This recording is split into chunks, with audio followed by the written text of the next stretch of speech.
Sim, dinheirudos e dinheirudas, o fim de uma era chegou. Selic caiu pela primeira vez em muito tempo, 14,75% ao ano. E isso mexe totalmente com o seu bolso, tá? Dívidas, e se você investe também, se você tem dinheiro acumulado, você precisa saber de muita coisa, não perde esse vídeo para você não perder dinheiro.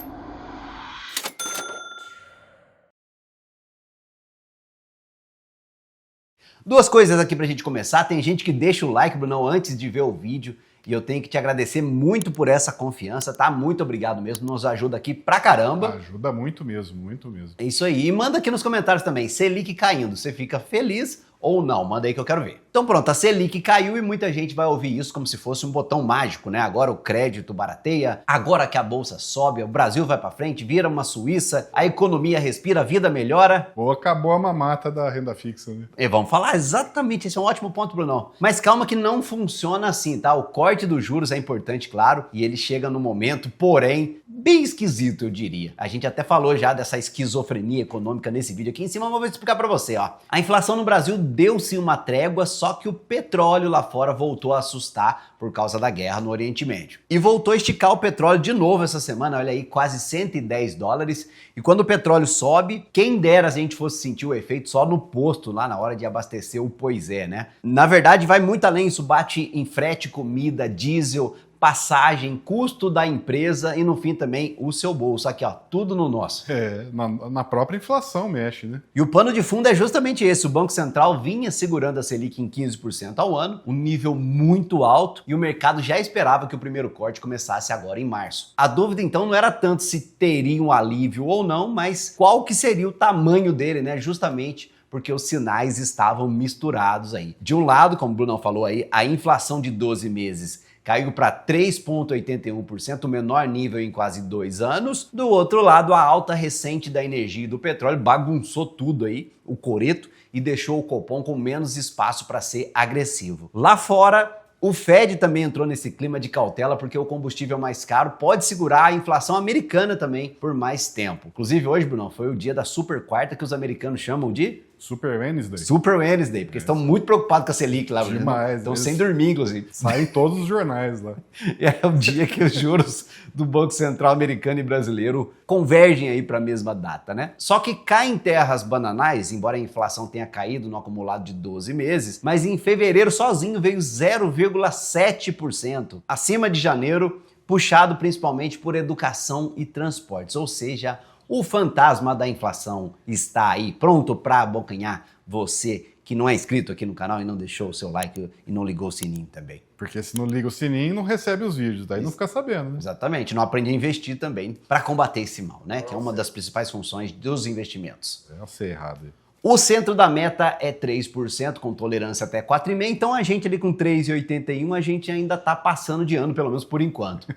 E o próprio mercado seguia vendo o IPCA de 4,1% em 2026, dólar a 5,40%, PIB de 1,83% e a Selic terminando o ano em 12,25%, olha aí. Traduzindo isso aqui para o português claro, o corte pode até ter começado, mas ninguém sério estava comprando a ideia de juros despencando rápido. Tem mais uma peça aí importante nessa história, segundo o IBGE, pelo menos, né? A economia brasileira estava muito bem, obrigado. Supimpa. O desemprego ficou em 5,4% no trimestre, né, encerrado em janeiro. A renda bruta habitual bateu em R$ 3.652. Falando nisso, a gente vai falar de classe média aqui no Brasil versus classe média dos Estados Unidos. Você tem que estar inscrito aqui no nosso canal, senão você vai perder o vídeo de domingo, certo ou não? Muito legal esse vídeo, hein? Boa. E o mercado de trabalho, segundo o IBGE, continuava relativamente firme. O quê? Você está duvidando do IBGE? Só porque tem um Ministério Público pedindo o afastamento lá do Postman? Firme igual prego na areia. Só porque tem 400 servidores questionando? Olha você errado aí. Teoria da conspiração sua, cara. Tá, o chapéu de alumínio. Escreve aí nos comentários. E de qualquer forma, isso que o IBGE está apontando é ruim para o governo, porque o governo queria juros menores. Ué? O Boulos, você sabia que o Boulos é ministro, Bruno? Ah, é? Eu não sei se você sabe, né? Pedindo, pelo amor de God, para baixar os juros. Não é ministro da habitação. Né? Seria bom demais. Que bela sacada, Bruno. Mas como é que volta agora? Mas você concorda que se o IBGE diz que as coisas estão indo muito bem, obrigado, significa que o Banco Central não precisa sair correndo aí para abaixar os juros de uma vez só, para salvar a atividade produtiva? Deixa do jeito que tá. Então, Vambora. quando o emprego e a renda estão segurando a onda, o BC pode cortar juros com mais calma. Mas do lado fiscal, a coisa continua feia, da gastança, meu amigo. No Boletim Focus, a expectativa da dívida líquida do setor público para 2026 estava em 70% do PIB, e o resultado nominal seguia negativo, né? A gente gastando pra caramba, imagina agora em ano eleitoral, né? Prepara as carças por aí. Mas então, mesmo com a inflação melhorando, continua o fantasma do medo do gasto público e o petróleo e o câmbio correndo por fora para ver quem vai azedar o pé do frango primeiro. Mas agora vamos ao ponto que pega de verdade aqui na vida das pessoas, né? O capítulo recente do preço da gasolina no Brasil, o estreitamento do já estreito canal de Hormuz, por onde passa uma fatia enorme do petróleo no mundo, reacendeu o medo de uma nova rodada inflacionária no mundo inteiro. No Brasil, o governo tentou fazer alguma coisa aí, ó, ele zerou o PIS e o COFINS do diesel, embora tenha aumentado o imposto de exportação, ferrando Prio e a galera toda lá, criou medidas para tentar segurar o repasse, enquanto a Petrobras anunciou um reajuste de 0,38 real por litro para as distribuidoras e disse que o impacto ao consumidor seria pequenininho por causa das medidas fiscais. Também fizemos um vídeo aqui falando sobre isso, mas esquecendo de combinar com os russos, né, Bruno? Digo, com os caminhoneiros, né? E tudo que o governo não quer é rodovia parada em pleno ano eleitoral, pensa bem. Que coisa, hein?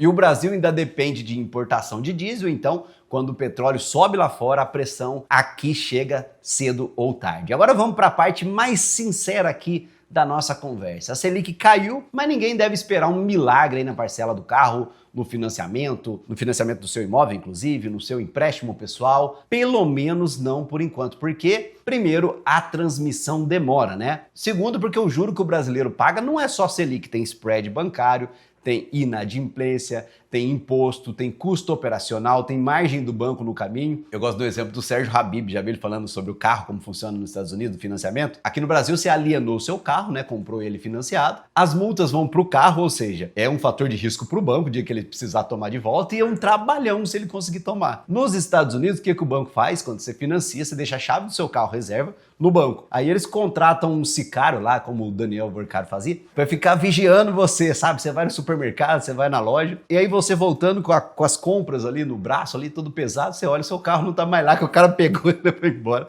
ganhou uma comissão do banco. Pegou de volta. Você concorda que isso ajuda a diminuir o risco do banco e faz com que as pessoas paguem menos juros? Sem dúvida. Pois é. E falando em juros, sabe quanto o afegão médio brasileiro paga de juros por ano, Bruno? Nossa, eu acho que é Você acha muito. que é a Selic? Quantos meses de salário? 60% de juros no ano. E se você quiser, dá pra ir além, tá? Porque o rotativo do cartão tá no nível completamente absurdo, acima de 400% ao ano. Multiplica por 4 todos os anos a sua dívida. Coisa linda. Então, um pornográfico que o YouTube devia censurar isso aqui. Mas assim, a queda da Selic ajuda, mas não resolve um problema, né? É um alívio. E isso importa ainda mais porque o brasileiro já tá com a corda no pescoço, né? Em fevereiro, mais de 80% das famílias tinham algum tipo de dívida, que é um recorde histórico. Parabéns, Brasil!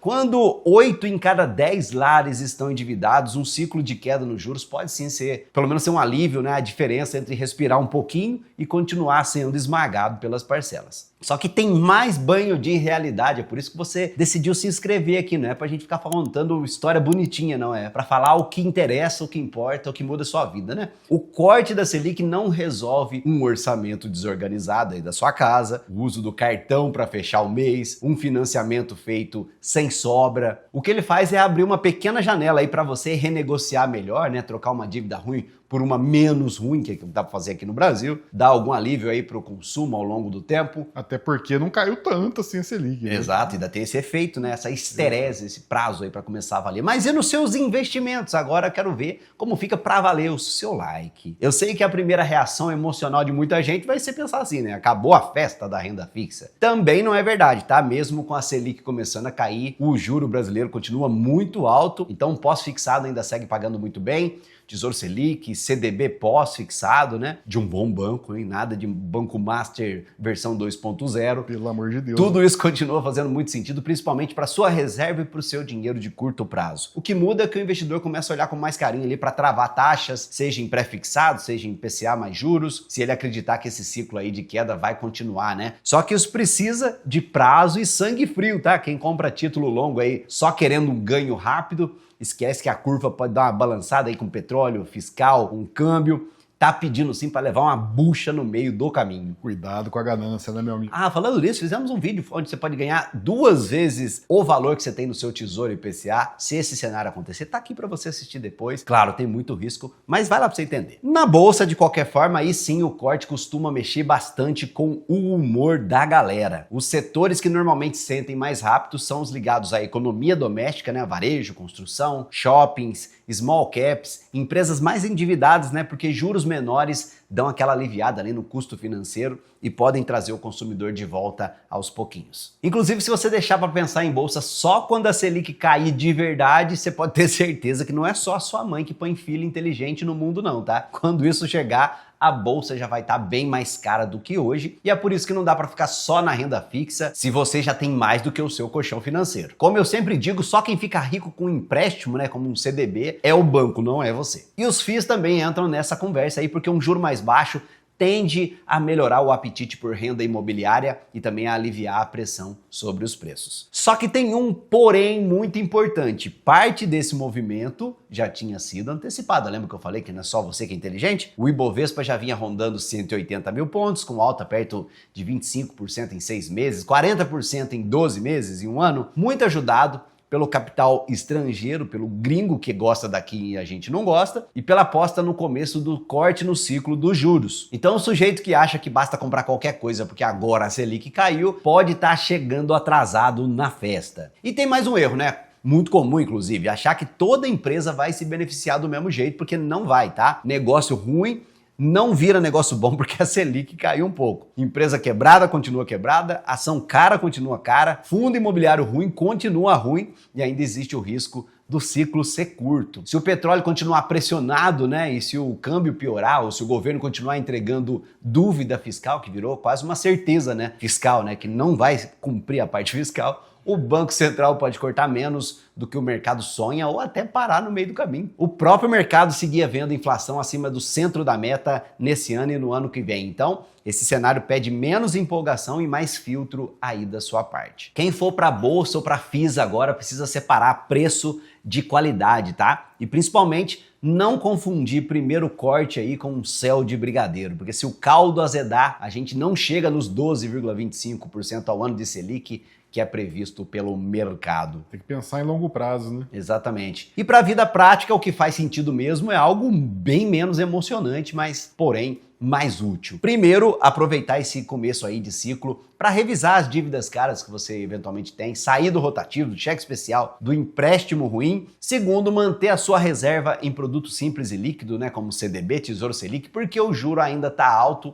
e o mundo continua azedo. E terceiro, se você quiser buscar mais retorno, faz isso aos poucos, tá? Sem largar tudo em small cap, varejo, aérea, shitcoin, só porque ouviu que juros caindo faz a bolsa subir, né, a renda variável. Às vezes faz, tá? Às vezes faz antes de você chegar também, acontece. Na renda variável, ninguém tem certeza de nada, desconfie de quem tem. E quarto, acompanha as 3 coisas aí como um reloginho, tá? Inflação, o petróleo e o fiscal, porque são essas coisas aí que vão dizer se esse corte foi o início de um ciclo de alívio de verdade ou só um passo tímido ali num terreno pantanoso chamado Brasil. A Selic pode até começar a cair, mas a sua vida só vai mudar de verdade quando você aprender a investir de verdade. Tem muito vídeo aqui no canal, são 8 anos, estamos indo para 9 anos já. É coisa pra caramba, mas agora a gente tem condições e o prazer também de poder te ajudar e te acompanhar diretamente, você que já tem um patrimônio ali pela minha consultoria CVM, a Lumen, link no primeiro comentário para uma ajuda individualizada para você. E vem ver esses vídeos aqui também do lado que complementam muito esse aqui para te ajudar a entender por que o preço da gasolina no Brasil é tão caro.